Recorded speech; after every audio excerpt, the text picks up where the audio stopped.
Muda mengandung dan akan melahirkan seorang anak laki-laki, dan ia akan menamakan dia Immanuel. Tuhan menubuatkan serta berkata, sebab seorang anak telah lahir untuk kita, seorang putra telah diberikan untuk kita. Lambang pemerintahan ada di atas bahunya, dan namanya disebut Orang, Penasihat Ajaib, Allah yang Perkasa, Bapa yang Kekal, Raja Damai. Dan nubuatan itulah yang dikatakan Yohanes 3 ayat 16.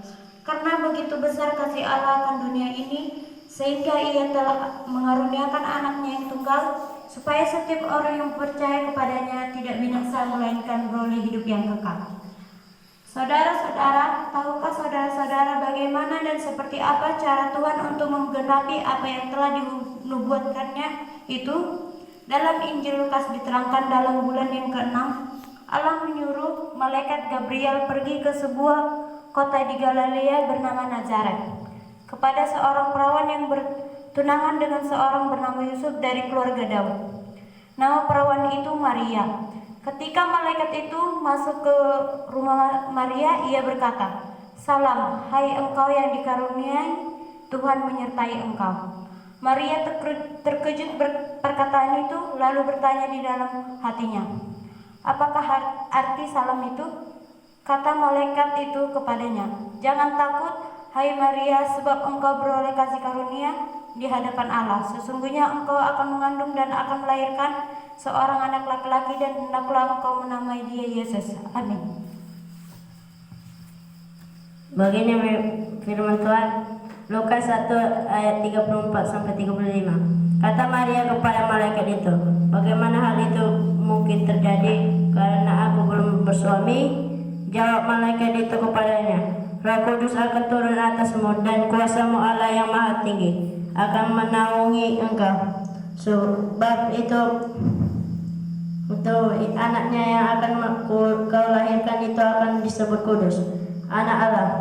Penggenapan nubuat itu dilakukan secara ajaib, dan hanya kuasa Allah yang Maha Tinggi yang dapat melakukannya. Dan setelah bagaimana? Matius 1 ayat 18 sampai 19. Itulah sebabnya Injil Matius menjelaskan kelahiran Yesus Kristus adalah seperti berikut. Pada waktu Maria, ibunya bertunangan dengan Yusuf, ternyata ia mengandung dari Roh Kudus. Sebab mereka hidup sebagai suami istri, karena Yusuf suaminya seorang yang tulus hati dan tidak mau mencemarkan nama istrinya di muka bumi. Ia bermaksud menceraikan dengan diam-diam. Memang tindakan Yusuf itu merupakan tindakan yang wajar. Seandainya hal itu terjadi pada kita, tentu kita juga pasti akan melakukan hal yang sama seperti yang Yusuf mau lakukan. Matius 1 ayat 20 sampai 21. Tetapi ketika ia mempertimbangkan maksud itu, malaikat Tuhan nampak kepadanya dalam mimpi dan berkata, "Yusuf, anak Daud, janganlah engkau takut mengambil Maria sebagai istrimu, sebab anak yang di dalam kandungannya adalah dari Roh Kudus.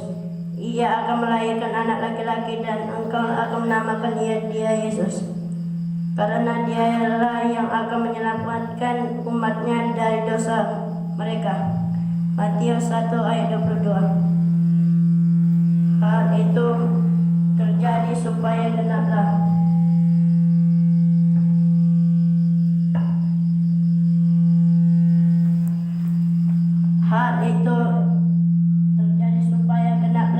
pada difirmankan Tuhan oleh Nabi, "Sesungguhnya anak darah itu akan mengandung dan melahirkan seorang anak laki-laki, dan mereka akan menamakan dia Immanuel," yang berarti Allah menyertai kita. Sesudah